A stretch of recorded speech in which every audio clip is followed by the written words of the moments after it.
ท่านกำลังฟังสถานีวิทยุกระจายเสียงแห่งประเทศไทยจังหวัดตรัง FM 91.25 เมกะเฮิรตซ์จากนี้ไปขอเชิญท่านรับฟังรายการเสียงธรรมจากวัดประสิทธิชัยค่ะ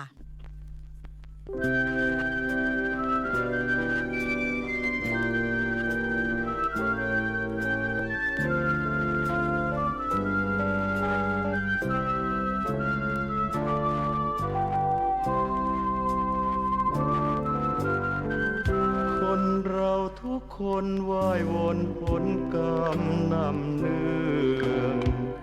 ตกต่ำรุ่งเรืองเกี่ยวเนื่องแต่กรรมของตนความดีคำจุนจากบุญกุศลความชั่วจากบาปทุกทนเพราะตนนั้นก่อเวรไว้เริ่มต้นสัปดาห์จากโยมผมพี่น้องทุกคนติดตามรายการส้มตำจากวัดประสิทธิชัยกับมาพบพี่น้องเป็นประจำรายการส้มตำจากวัดประสิทธิชัยได้รับการสนับสนุนจากพระเดชพระคุณหลวงพ่อพระประสิทธิโชติพ้นรองเจ้าคณะจังหวัดตรังเจ้าวัดประสิทธิชัยวัดสายจีนได้รับการสนับสนุนกับอาตมาร่วมเทียบวัดนาโตมิ้งกับพี่น้องมาดำเนินรายการเชื่อมต่ำจากวัดประสิทธิชัยมนุษย์ต่ำซ้อนต้องลงสมาธิพระเจ้ามาฟ้ากันพี่น้องจุกๆมันเจ้าดาสิยาถึงตึงตีออกโดยประมาณทำผู้ส่งทางไล่ถ้าเราต้องการงานรับกันคนซ้อนทำเป็นพี่น้องเราก็ฟังรายการเช่นกันจากวัดประสิทธิชัยกับเรื่องเทียบวัดนาโตมิ่งเป็นพี่น้องภาษากลางไม่เล่งเป็นภาษาตายมันเราติดตามกำลังติดตามรับฟังเจริญพรก็ปุ่นไม่ว่าจะเป็นเสียงการใช้ของหมอจอของผู้ใหญ่บ้านกันนั่นกันทุกฝั่งได้ทุกคนดุจานไม่ว่าตานจะกว้างไกลก็แล้วแต่ตาสิบจุดสง่ามิเตอร์สวัสดิ์ตรังกรมประชาสัมพันธ์ตังในหน้าตุงเจงเล่งเป็นภาษาไทยพี่น้องตรงหน้าตุงเจงเล่งไทยตรงนี้ก็ถือว่าเป็นเบอร์ต้องร่วมเกียรติรายการซึ่งตำจังหวัดประสิทธิชัยตรงนี้ก็นำหลักธรรมการสอนของสมมาสมพุทธเจ้ามาสอนแสขึ้นตำมาประยุกต์การผู้ฟังต่างได้บางทีประเพณีวัฒนธรรมเรามาเล่งหมกมาเล่ากันบางทีเขาเรื่องเราเก้าสั้นตามประชาที่ฟังได้จำได้พวกพี่น้องเขามาบอกกันตรงนี้กันบอกกันทุกวันก็คือว่ามันเป็นระบาดของโควิด-19 หรือว่าโควิด-19เป็นร่วงเรากองใจกันนี่แต่พี่น้องกันผู้ฟังทั้งหลายเล่งออกไปจากใจคิดไปจากคิดคิดจากใจสมองกองออกกองใจคนเฒ่าคนแก่ทุกเพศทุกวัยทุกคนเราเป็นเพื่อนกันแต่ว่าเราไม่เป็นเพื่อนกัน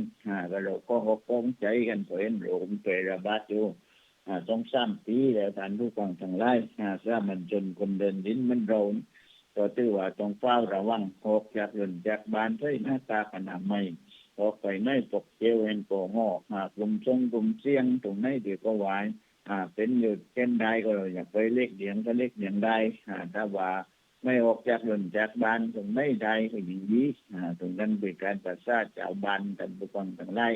ที่เรามาความมีความพอของใจเราคุยใจเราของใจพร้อมพ่อแม่พี่น้องท่านผู้ฟังทั้งหลายแต่สำหรับผู้ที่ติดโควิดเร็วก็ดาวสักจ้าให้เร็วก็ไม่คือไรมาเล่าเป็นประวัติการเป็นประวัติกันผมพี่น้องว่าจูเนี่ยไปแล้วมันทรมานแบบการเป็นปลื้มมั่งตรงนี้คนไปง่ายเร็วก็ไม่ปลื้มคนเดียวว่า อย่างแบบกล้าของเขาใช้กำลังใจกันไปเพราะว่าไม่มีที่ไหนแต่ฟังทั้งหลายที่ว่ามีความปลอดภัย100%แม้ในชีวิตเราเองเราก็บอกทุกวันว่าอย่างพระพุทธเจ้าสอนเรื่องความไม่ประมาทการดูฟังทั้งหลายพระพุทธเจ้าสอนความไม่ประมาทตรงนี้เป็นสิ่งที่ถูกต้องถูกใจแน่นอนพ่อแม่พี่น้องรับธรรมคำสอนโดยองค์ฐานได้ให้กับโลกทิพย์โลกหน้าอุบาสกอุบาสิกาไว้2,000 แล้วปีแล้วบริษัทเช่แต่ว่ามาถึงความไม่ประมาทอยู่ปัจจุบันนี้ก็ยังตอบโจทย์ได้ดีท่านผู้ฟังทั้งหลายว่าถ้าเราประมาทพลาดพลั้งเราไปตามภาษีภาษาบางทีเราตามไม่ถึงคันตรงนี้จะทำให้เราเสียผู้เสียคนได้พ่อแม่พี่น้องเพราะฉะนั้นเร็วถ้าเราโยบนท่านคงฝากไม่ประมาทออกจากเรือนจากบ้านไปไม่ต้องมีจุดหมายปลายทางพ่อแม่พี่น้องมันก่อนไม่ได้มันกันไม่ก่อนถึงมันมีโรคระบาดไม่ได้เร็วแต่วันนี้ปัจจุบันนี้เรารู้กันดีว่าท่านผู้ฟังทั้งหลายว่าเราแต่ว่าในยุคปัจจุบันนี้จะมาเขาเชื่อเลิกจน ความเป็นมนุษย์ของคนเรามีปุถุชนคนธรรมดาก็ไม่หวาผมพี่น้องแต่มีความเปลี่ยนแปลงของตัวเองไปได้มากในการเฝ้าระวังการผู้ฟังทั้งหลายเพราะฉะนั้นแล้วเราต้องข้ามไปผลกันได้ถ้าเราไม่ว่าจะเป็นอุปสรรคนะมาว่าต่อใดมาต่อใดก็แล้วแต่ธรรมะเชื่อลงคิดได้เชื่อเลยการผู้ฟังว่ามนุษย์เราวันไปเชื่อพระพุทธเจ้าหรือตั้งปัญญาพระเจ้ายกย่องกันนั้นอาตมาเขาเชื่อแล้วคือมนุษย์เรามีความคิดที่ดีมากการผู้ฟังทั้งหลายที่ไปไหนก็แล้วแต่พ่อแม่พี่น้องว่าเหมือนกันแต่ว่าเราสวดมนต์จบแต่ว่ายังจบลินดาเปือนเราตำต้านแต่จะมาเปรียบเปือนเรามีความรู้แต่จะดูโต๊ะเปือนเราสร้างอาเรียบร้อยแต่เราใจดำพ่อแม่พี่น้องเราอยากให้มีได้ไม่แต่ใจเราไม่คุยเททำบุญกุศลก็เหมือนกันว่างพ้นอย่างใดอย่างหนึ่งมีทุกสิ่งทุกอย่างแต่ไม่คิดแบ่งปันดูแลตัวนั้นต้องการพ่อแม่เราเป็นเนื้อสุดท้ายเราก็ทำดีก็วัดกันทุกคนทั้งหลายเอาเปรียบเอารัดก็ไม่ดีเป็นสิ่งที่ว่าเราต้องมาทำให้ได้ท่านผู้ฟังทั้งหลายว่าสิ่งที่เรากลายเป็นอุตาหรณ์จ้อนใจว่าถ้าเราอยู่ในการที่เราจะก้าวใจในชีวิตให้มันดีขึ้นท่านผู้ฟังทั้งหลายบางสิ่งบางอย่างเราก็ก้าวใจว่าจิตของเรานี่ก็มีเราอยู่ต้องคุยหน้าวัดเจ๋งพ่อแม่พี่น้องในสิ่งบางสิ่งบางอย่างเราอยู่ต่อชั้นในความเปลี่ยนแปลงในอยู่ปัจจุบันนี้ร่วมเทียบไม่กระจบได้เงี้ยอยู่ปัจจุบันก็เพราะว่าแรงก้องสิงท่านผู้ฟังทั้งหลายแรงเดี๋ยวร่วมเทียบแรงไม่ต้องไปคิดอะไรให้มากให้ไม่ท่านผู้ฟังทั้งหลายมันก็ว่าเราวัดเก่งถ้าเราอยู่กับคนที่ก็วัดหนักใหม่ใกล้ก้องเราทำตัวคือท่านผู้ฟังทั้งหลายเราก็จำแกงหรือแต่นั่นก็เลยจะคือเราความเรือบางทีมันเป็นสิ่งที่หยับยั้งได้ท่านผู้ฟังทั้งหลายไอ้ก็เร่งให้เรากัดก็กันเป็นสิ่งที่ว่าไม่ใบออกใบใจก็ว่ากัดก้องกัดนางพอได้กินจุกินกุ้งกินปลาแต่กัดก็คนในท่านผู้ฟังทั้งหลายมันก็ได้เป็นเรื่องเป็นราวเป็นปัญหาในเที่ยงในหวากันเป็นสิ่งที่มันไม่กลุ่ม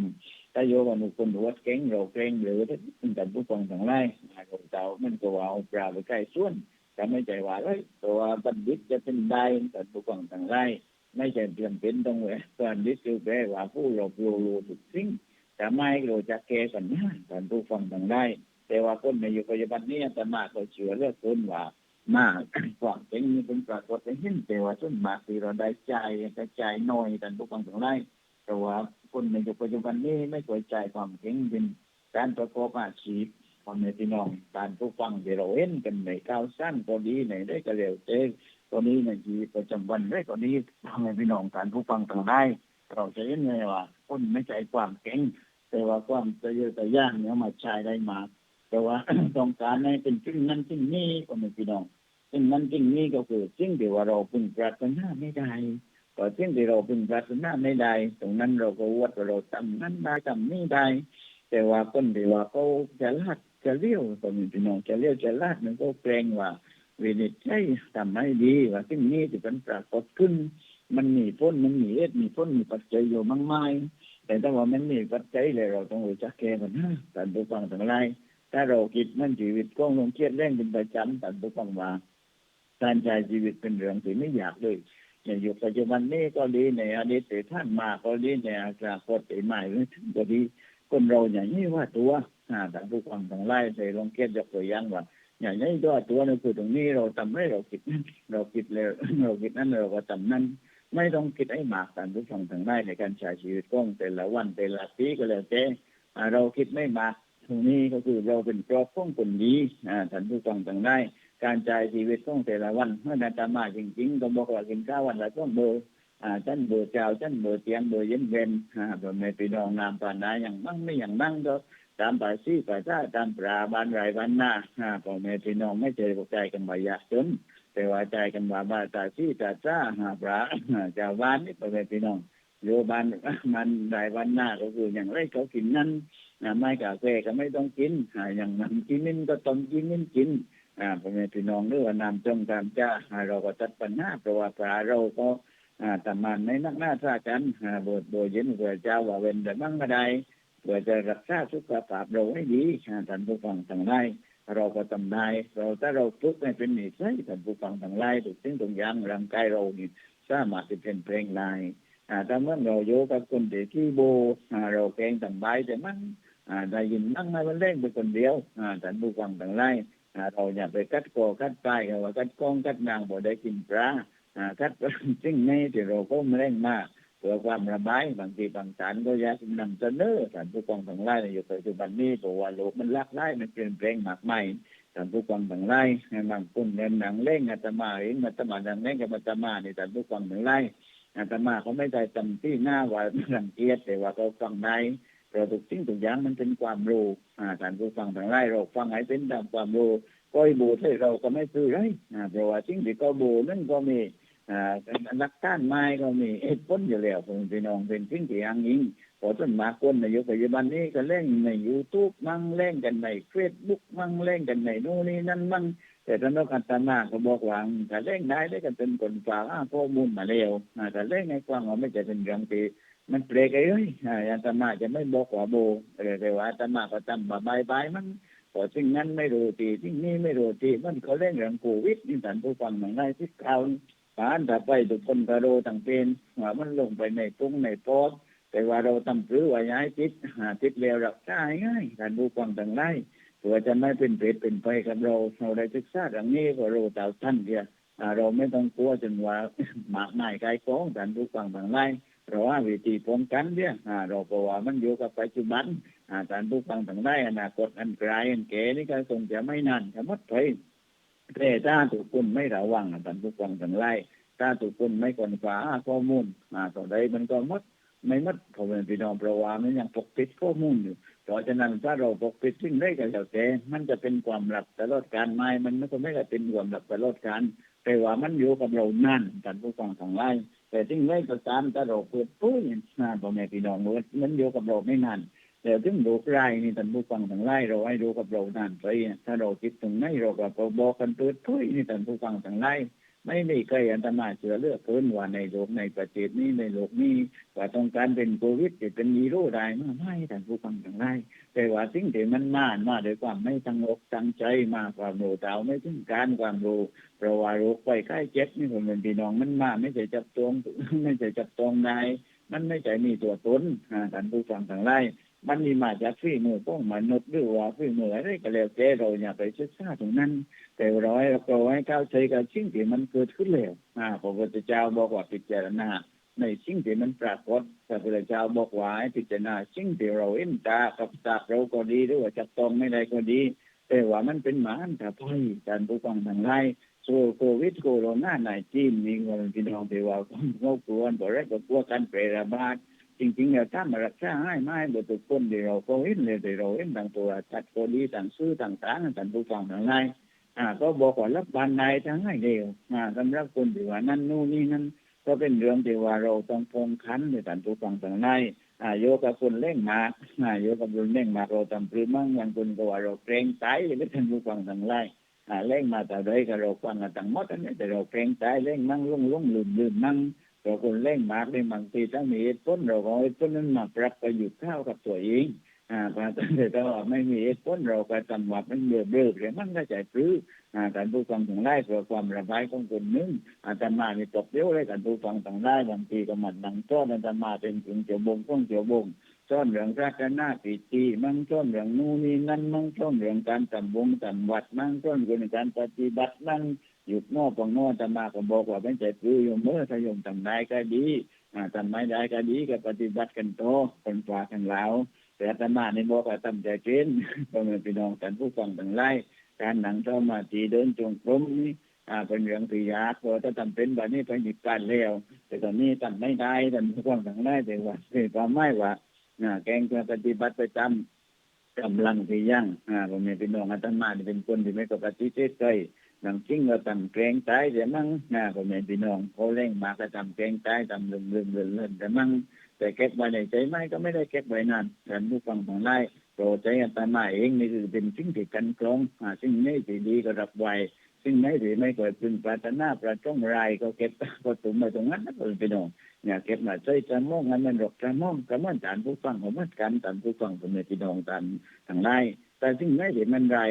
แต่จริงบุญญาตายายทุกคนทุกท่านบางทีคำพูดก็เร่งตุ้มนี่พ่อแม่พี่น้องก็เร่งตุ้มไว้แต่เรามาคิดเดี๋ยวเรื่องกระมองนอนไม่รับไม่กินไม่ได้มันนอนไม่รับมั่งตามเรือตามหมอมั่งจนเป็นลมเพราะคำพูดคำเดียวประโยคเดียวจำไม่เราต้องเชื่อทุกขภาพจิตทุกขภาพใจทุกขภาพใจทุกสิ่งทุกอย่างเชื่อแม้ในอนาคตก็คือเชื่อก็คือคำพูดเพราะฉะนั้นแล้วท่านผู้ฟังทั้งหลายสิ่งใดที่มันไม่เกิดประโยชน์เนี่ยเก็บมาให้หลบสมองเพราะมันเป็นการสิ้นเปลืองในคิดที่เราคิดทำให้เรานึกได้อย่างเดียวว่าเขาเล่นเนี่ยกลุ่มป้านไฟท่านผู้ฟังทั้งหลายแต่สิ่งที่เราหลบมานั้นมันสิ่งไม่ดีเพราะฉะนั้นแล้วมีคนปากไว้คนปากไว้โยกับคนปากไว้เราเป็นเพื่อนเราแข่งลืมท่านผู้แม่พี่น้องท่านผู้ฟังทั้งหลายบางทีเขาเล่นได้ถูกเรื่องเขาเล่นได้เป็นแต่ว่าการจะจำไม่รู้แต่เราไปจำกันเลยแต่ท่านผู้ฟังทั้งหลายลืมเลือนแต่มันก็เป็นเรื่องธรรมดาครับเราเบากิเลสเป็นจริงแต่ว่ามันเกิดขึ้นเร็วพ่อแม่พี่น้องตรงนี้เราก็จะมาติดตามมันจะกดได้เพราะฉะนั้นแล้วสิ่งที่เราฝากไว้ไม่ว่าใจไม่กันถ้าเปิดแบบไหนไม่ต้องคิดท่านผู้ฟังทั้งหลายชีวิตไม่ต้องคิดให้มากในยุคปัจจุบันนี้ตนชาติสู้เราก็สู้ก็แล้วเจ๊พ่อแม่พี่น้องชาวดินกินชาวนาถ้าที่จะชาเดินดินนี่ท่านผู้ฟังทางได้เราได้กับชีวิตที่มันหนักไม่เราคิดไปแต่ละวันเดียวกันให้มีลมหายใจไปแต่ละวันก็ใจได้เลยท่านผู้ฟังทางได้เมื่อลงเกียรเร่งหลังเวี้ยวคุณบางท่านว่าเร่งหลังเวี้ยวก็คือว่าชีวิตเรา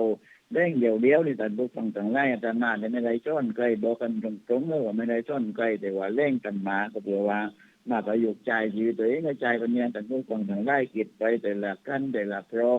บอกกันในแต่ละขั้นแต่ละตอนไม่ใช่ว่าต้องกินได้หมดแต่ว่าไม่ใช่เล่งน้ำต่างเป็น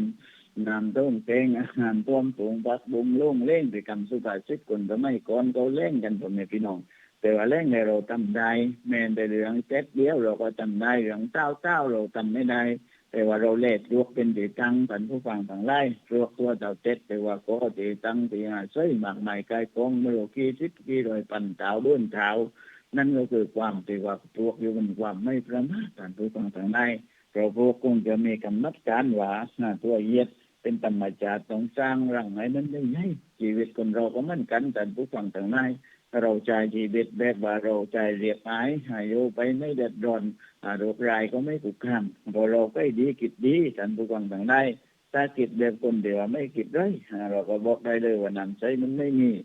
ความเหนือสาหร่ายท่านผู้ฟังทั้งหลายเรารู้แป๊บเดียวเราจำจัตยานความเป็นมนุษย์ของคนเราท่านพ่อแม่พี่น้องท่านผู้ฟังทั้งหลายมันมีความเฉลียวฉลาดมาเป็นเมืองตนเลวมนุษย์อันประเสริฐเกิดตั้งปัญญาเกิดชาวเป็นผู้ที่สั้นซื่นท่านผู้ฟังทั้งหลายเพราะฉะนั้นแล้วเราก็เกิดมาเป็นมนุษย์สมบูรณ์30ประการ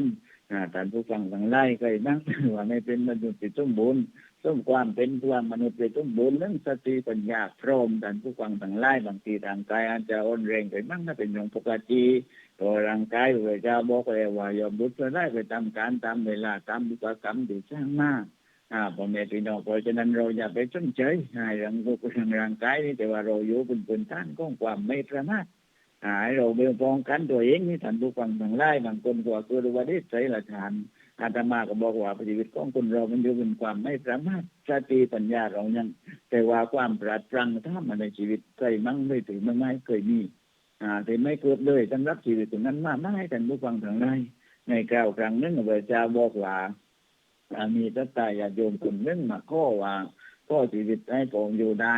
พระเจ้าบอกว่าไปเม็ดข้าวที่ว่าบ้านที่ก็ยังไม่มีคนใช้อาตมาก็เล่งฟันไปท่านผู้ฟังทั้งหลายไปคนผู้ยิ่งคนนั้นผู้ชายกันอาตมาไม่รู้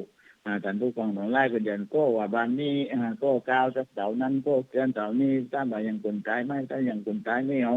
ทุกคนก็ไม่ได้ท่านผู้ฟังทั้งหลายเพราะว่าความเกิดอยู่ที่ไหนความตายก็อยู่ที่นั่นอันนี้ก็เหมือนกันสุดท้ายกับตัวพระเจ้าบอกพระเจ้าก็บอกว่าสิ่งที่โยมไปเป็นสิ่งที่มันเกิดขึ้นแล้วแต่ว่ามันก็ยังเป็นไปไม่ได้ตรงนี้มันเป็นไรก็ไม่เป็นนอมก็อย่าว่าเป็นตรรกชาติทุกสิ่งมันยอมเป็นไปได้ทุกสิ่งมันยอมจะเป็นไปไม่ได้ก็ไม่เป็นนองชีวิตคนเราในอยู่ปัจจุบันก็เหมือนกันแต่ก็ว่าแม่ขาดการจนเกินไปแต่ก็ว่าคนนี้ก็คือบุคคลใดก็ตัวเราเองการทุกข์ทางต่างได้แต่มันสำหรับชีวิตร่วมเครียดนี่อาจารย์มาเนี่ยชอบแรงชีวิตของตัวเองเพราะว่าทำได้แบบไงแต่ทุกข์ทางต่างได้ยิ่งยุคเทวาบ้านเมืองกำลังกระสันกระส่าย ในโรคภัยไข้เจ็บกำลังเบียดเบียนมีท่านผู้ฟังทั้งหลายเราต้องหาวิธีการแก้ให้เราหนากับสิ่งที่มันเราเห็นครับในพี่น้องที่เราพบอยู่ในปัจจุบันนี้อาจจะหลงลุกคลุกคลานไปมั่งก็เป็นเรื่องปกติแต่สิ่งดีๆเราต้องไม่ติดเราถือว่าเราปลอดภัยท่านผู้ฟังทั้งหลายเราถือว่าเราเจตนาไม่มีอะไรที่อย่างจีรังอย่างยืนนะจะมาจบคำนี้ท่านผู้ฟังทั้งหลายเราชาได้ชัดไว้ไม่มีอะไรที่ว่าจีรังอย่างยืนไม่มีอะไรที่เตียงแก่แน่นอนแต่จริงนั้นก็คือความเตียงแก่แน่นอนเหมือนกับว่าประชาเราเล่นกับหน้ากับหลังท่านผู้ฟังทั้งหลายแต่ว่าอะไรที่เรากัดการไหวทุกบางทีอาจจะไม่ต้องปรารถนาก็ได้แต่ว่าอะไรที่เราไม่เคยปรารถนาเลยเราไม่เคยคาดหวังเลยมันก็มีเป็นได้เราตรงนี้มันขึ้นกับสิ่งที่เราปรุงสร้างในโลกนี้โลกหน้าโลกโน้มโลกไหนก็แล้วแต่ทำไมพี่น้องพระพุทธเจ้าเล่นเรื่องเวียนว่ายตายเกิดพระพุทธเจ้าเล่นแล้วเกิดตายแล้วเกิดไม่ทำไมพี่น้องพอตายแล้วเกิดไม่ตรงนี้เราสร้างมาที่เราว่าอุปกรรมในอดีตชาติที่เราสร้างกันมาคนไหนได้ถบหน้าถบตายนายตาแมนเด็ดไปตราใช้จากตายกันเพียงกันเดียวก็ถือว่าเป็นมิตรเทกันเนี่ยเป็นมิตรในเพื่อนในเป็นเรื่องในยำยากันแล้วเป็นพี่น้องฐานทุกฝั่งทั้งหลายเพราะฉะนั้นแล้วความไม่เบียดเบียนตรงนี้เป็นจริงที่ว่าเราจะลงจิตใจได้ตัถ้าญาติโยมพ่อแม่พี่น้องฐานทุกฝั่งทั้งหลายเพราะฉะนั้นแล้วเราต้องก้าวใจกันเมื่อน้องๆนักเรียนนักศึกษาก็เหมือนกันวันที่17มีตุนมาที่เปิดมาแล้วบางโรงก็เปิดไม่ได้บางโรงก็เปิดได้แต่ว่าเราเห็นน้องๆนักเรียนนักศึกษาตรงนี้ก็เรียนออนไลน์กันมากท่านผู้ฟังทั้งหลายเพราะว่าเราไปโรงเรียนกันไม่ได้ครูบาอาจารย์ก็ทำหน้าที่กันนักน้องกว่าต้นกวนท่านผู้ฟังทั้งหลายแต่น้องๆนักเรียนนักศึกษาตรงนี้อยากให้เป็นปัญญาชนอยากให้เป็นคนที่เก่งเราก็ต้องเฝ้าไปสักไปก่อนพี่น้องบางคนก็ส่งงานมั่งบางคนก็เรียนกันมั่งแต่ว่าเราอยู่พื้ตรงนี้ผมไม่เป็นน้องอาตมาว่าดีส่วนหนึ่งก็คือได้เห็นคนจะล่าไปจัดชินเลยได้เห็นคนที่ว่าไม่เอาใจใช้เลยได้เห็นคนที่ว่าไม่กล้าใช้ชีวิตเลยเพราะว่าชีวิตเรามันอยู่กันมากในโลกใบนี้เพราะว่าโรคโควิดโคโรนา-19นี่ก็เป็นโรคโควิด-19นี่มันอยู่เป็นตัวโรคตัวโรคนี้มันเป็นโรคที่สร้างมากี่เป็นโรคที่มันตัดท่านเป็นโรคที่กระตันยูแต่ว่าอันมาเร่งเรื่องการกระตันยูใส่ตันผู้ฟังทั้งหลายเพราะมันมีความประเมินปากในส่วนจนของโรคนี้ไม่ว่าจะเกิดก็เป็นพี่มือของใครๆก็แล้วแต่อาตมาอย่าไปคิดให้มากมายแต่ว่ามันเท่าเทียมกันท่านผู้ฟังทั้งหลายไปทุกประเทศเทียบไม่มีเว้นประเทศไหนไม่มีกอไหนที่เว้นไปชาติต่างเปเมื่อประเทศไต้หวันเราเร่งว่าอะไรก้นใน ตรงนู้นเป็นพี่น้องไม่ไปตรงนี้ไม่ไปชาติต่างเป็นท่านผู้ฟังทั้งหลายแต่ว่าเจาต่างเป็นตรงนั้นเนี่ยไม่ใช่ไหวจิตมัดมันกลุ่มราชาทันก็ไปโน่นนี่นั่นก็ไปมันเราไม่ต้องเล่นแต่ผู้ฟังต่างให้ก็มาตรงโน้นก็มาแต่ว่าคนไปติดก็ถือว่าไม่ใช่ว่าเพคนไปติดก็ขอบอุปสรรคคนที่ว่าไม่ติดก็คือถือว่าต้องระวังคนที่ติดแต่ต้องดิ้นรนต่อสู้เพื่อรักษาให้ท่านผู้ฟังต่างหลายก็จริงเดียวคือกำลังใจก็จริงเดียวคือสิ่งที่ว่าเป็นปอยเพราะฉะนั้นแล้วเราอย่าไปต่อแก่อะไรก็ตามก็เป็นพี่น้องทักทายญาติโยมทุกคนหรือฐานถ้าเราเกิดความไม่กลัวเพราะไม่จะไม่กลัวคือสิ่งที่มันเราเว้นเรายังไม่กลัวแต่เราป้องกันเราอัดวิธีการท่านผู้ฟังทั้งหลายเราก็ใบใจว่าสู้กันในตึ้งเล่สักตังไม่ว่ามันจะเป็นสนามรบไม่ว่าไม่เป็นสนามรบแต่เราบอกใจตัวเองว่าใจเราต้องสู้เมื่อนั้นมาบอกตัวเองเหมือนกันแล้วบอกว่าชีวิตเรานั้นมันต้องไม่เป็นวัดในโลกนี้กำลังระบาดวัดไม่เป็นไม่ว่าวัดใหญ่วัดเล็กวัดเก่าเจ็ดวัดตาวิตาวุ้ยก็ไม่เกี่ยววัดใหญ่วัดเล็กวัดเองวัดไรก็แล้วแต่เราอย่าไปรู้จักมันเพราะว่านั้นเราต้องเข้าใจในชีวิตเข้าใจในร่างกายพ่อแม่พี่น้องท่านผู้ฟังทั้งหลายแต่อาตมาปฏิบัติอนาปามาเนี่ยอนาปานาสติท่านผู้ฟังทั้งหลายไอ้ไก่ก้าวออกนี่ท่านผู้ฟังทั้งหลายปอดนี่แบบร้องเลยว่า100%พ่อแม่พี่น้องโควิดนี่ไม่ได้กินท่านผู้ฟังทั้งหลายทำมานาปา100 ที่ต้อง100 ที่จบพ่อแม่พี่น้องก็จะมาจริงๆแล้วก็บทบาทท่านผู้ฟังทั้งหลายตรงนี้ก็ไม่ก่อเป็นวัดอยู่แล้วโดยปกติอาตมาก็เลยบอกว่าโลกนี้อาตมาท่านสบายท่านผู้ฟังทั้งหลายก็มันนี่มาจำใจเข้ามาในกุฏิวันนี้เข้ามาในกุฏิปั๊บก็ล้างมือกับเจียวแอลกอฮอล์มั่งสบู่มั่งก็อาตมาอยู่แบบจนนี่ท่านผู้ฟังทั้งหลายไม่คนลำบากนี่บางทีอย่างสบู่มั่งไม้สบู่กับล้างน้ำเวทท่านผู้ฟังทั้งหลายบางทีไม้สบู่กับน้ำจากฟ้าจากจีวร ท่านผู้ฟังทั้งหลายก็นอนัดนามานำแรงควันได้พร้อมมัดก็เป็นพี่น้องตามมานาป้าทักปักนั้นหลายทักรวยต้องรวยจ้านรวยก็เป็นพี่น้องหนังสมาธิให้โบตะกิดตัวโควิดท่านผู้ฟังทั้งหลายแต่ว่ากำไรกำลังพอได้ต้องดีเพราะเมื่อหยุดแต่ทราบในครั้งนั้นแต่ว่าเจ้าลิ้นเป็นท่านผู้ฟังทั้งหลายคำว่าฝึกจิต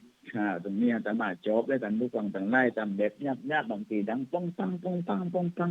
ทำให้เรากำลังเดินก็เรียกว่าเดินกลุ่มปราณท่านผู้ฟังทั้งหลายก้าวต่างตัวก้าวต่างโมโกต่างนู่ก้าวไปทูปอดดอกล็อกเสียทำแบบยากท่านผู้ฟังทั้งหลายโรคนี้ก็คงจะไม่มาคุกคามบ่อนึงอาตมาไม่เป็นวัดส่งอาตมาก็ในที่ไหนที่ผมเป็นจ้างที่นี่ท่านผู้ฟังทั้งหลายก็ออกจากเป็นต่างทิวนั่งหรือทิวคุ้นกลับมาจากภายในสู้ภายนอกท่านผู้ฟังทั้งหลายตรงนี้ไม่ต้องจำเป็นต้องกินยาว่าเช้าตื่นขึ้นมาเบิ่นตาเกรกท่านผู้ฟังทั้งหลายได้นำร้อนชักเกลร้อนก็ไม่ต้องใส่ไรนี่พ่อแม่พี่น้องซื้อไอ้มันมั่งเพราะว่าให้ตามคุณหมอตุนจากการมากุมท่านบอกว่าถ้าว่าโกเองท่านนึกไงซื้อไอ้น้ำร้อนเข้าไปมั่งต่างมุกตรงนี้เป็นช่วยบอกก็เลยแต่มันเป็นพี่น้องนะคุณหมอตุนก็แนะนำว่าจะมาก็เจอเลิกเกินว่ามันเป็นสิ่งที่ดีเพราะฉะนั้นแล้วก็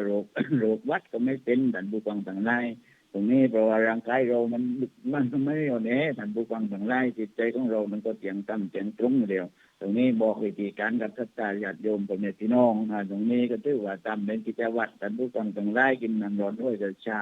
เพราะเราอยู่กันแต่ละวันนี่ไม่ได้ต้องการเลยนี่พ่อแม่พี่น้องท่านผู้ฟังทั้งหลายก็ในทุกยามตอนนี้แต่อันก็ทำทุกวันไม่เดินเติร์ดเดินตานั้นเดินตาเกรกก็มาเจอกับท่านผู้ฟังแล้วตีห้าถึงตีออกโดยประมาณท่านผู้ฟังทั้งหลาย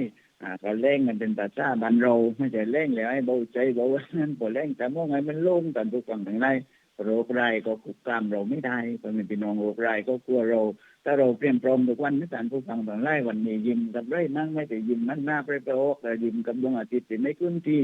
ยิ้มกับสิ่งที่ว่าเราเกิดอย่างลมหายใจเลยเพราะมันเป็นน้องท่านผู้ฟังอย่างนี้ก็ใบออกใบใจแล้วตั้มปรือก็ได้ถ้าเราใบออกใบใจปิดไฟมันไม่ก็ไม่มีโรคไรก็ไม่คุกคามท่านผู้ฟังเพราะมันเป็นน้องเชื้อเรื่องเครียดเพราะว่าสิ่งที่ว่าทำแล้วหน้าตาก็ยิ่งเบิบการดินตาเสือนมันเรายกตัวอย่างว่าถ้าเราวัดเก่งเราไม่อยู่กับคนเราแกล้งมืออยู่กับคนขี้โมเราแกล้งไม้อยู่กับคนที่ว่าแรงมากเราทำใจแรงกับคนพักไว้เราทำลืมไม่ว่าได้เพราะมันเป็นองค์การผู้ฟังต่างหลายในยุคปัจจุบันนี้ตัวชาวซ้อนในเรารู้จักตัวตนตัวเองเพราะมันเป็นองเราจะก้าวใจชีวิตมากขึ้นเราจะก้าวใจสิ่งที่มันปรากฏมากขึ้นเพราะฉะนั้นแล้วเราจะไปตุกเนี่ยไปจีเรียสการผู้ฟังทั้งหลายเดินทางไกลออกไม่ไปเที่ยวเราตรงนั้นตรงนี้ก็เราไม่ไปเที่ยวมันเป็นองเพราะว่าในยุคปัจจุบันนี้อย่างไรกินนั้นท่านผู้ฟังทั้งหลายอย่างไรกินนั้นอย่างไรแต่มันไปกินให้มันมากเดียได้แต่ได้ก็เก็บมั่งกันเลยมันเรื่องมั่งผมเป็นน้องเป็นสิ่งที่ว่าเราทำได้ดีแล้วแหละนี่ก็เป็นสิ่งที่ว่าแล้วก็เป็นสิ่งที่ว่าปรากฏได้เห็นก็ไม่พี่น้องตามผู้ฟังทั้งหลายตามมาเล่งมากองลุยชาติวันนี้รู้สึกว่าเล่งแบบโปร่งใจก็ไม่พี่น้องฝากเป็นกำลังใจให้ว่าเราผ่านวิกฤตในการแพร่ระบาดของโรคนี้ไปให้ได้ทุกคนถูกทานไม่ว่าอายุทานสักเท่าใดพ่อแม่พี่น้องเราพากันไว้ให้เป็นกำลังใจกันพ่อแม่พี่น้องตามผู้ฟังทั้งหลายชีวิตเราอยู่บนท่านของความไม่ประมาทชีวิตเราอยู่บนท่านของตำมงตำหมาพ่อแม่พี่น้องเราก็มีชีวิตที่ว่าที่ดีขึ้นก็เลยเวลาก็มัดแล้วต้องก็เมื่อไว้พรให้สักกายญาติโยมพ่อแม่พี่น้องทุกคนทุกท่านต้องปลอดภัยจากโควิด-19ต้องปลอดภัยกับสิ่งที่เป็นอบายมุขต้องปลอดภัยกับสิ่งที่ว่ามันมาคุกคามในชีวิตก็ให้โชคดีในการงานหน้าเจมียศตาบรรดาศักดิ์มีความปลอดภัยพอมีความมีโชคมีลาภเป็นกำลังใจมีทุกสิ่งทุกอย่างที่ให้ที่รู้แนวความคิดดีคิดดีทำดียอมจะสู้ไปทุกทุนประการที่ดีต้องไม่พี่น้องกับล่วงเครียดวัดนาตัวมิ่งก็เจริญพร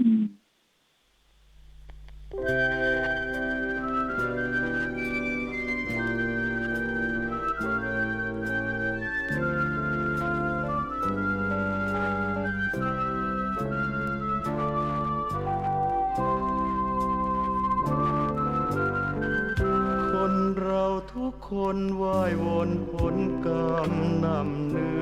อ